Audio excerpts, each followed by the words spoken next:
IG Jabalpur zone साहब के द्वारा साइड कस्टडी किया गया था। 12 लोग थे और 12 में से 6 लोगों की टीम को रवाना किया गया था चेन्नई पहुँच के साथ ही उनके द्वारा पूरी जानकारी उठाई गई।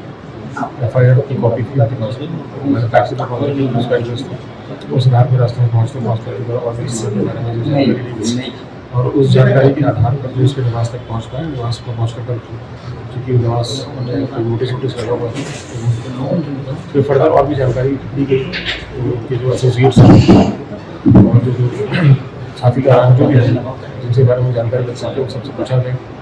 फ़ोन नंबर भी मिला रहे, फ़ोन नंबर की जानकारी सही बात था।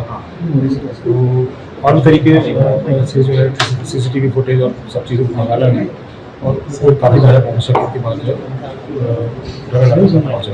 ऐसा लगा बड़ी पॉसिबिलिटी होती है कि आदमी जो है बाहर भी जा सकता है।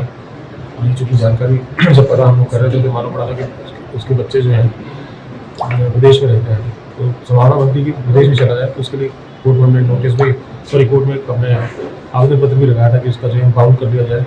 पासपोर्ट नंबर पता किया गया, रीजनल पासपोर्ट ऑफिसर से आवेदन लगाया गया, लेकिन विदेश नहीं जा पाया था। चेन्नई में ही उनको ट्रांजिट रिमांड हम ले रहे हैं। ट्रांजिट रिमांड जैसे पूरा होगा तो जितनी अवधि हमको मिलेगी उस अवधि में उसका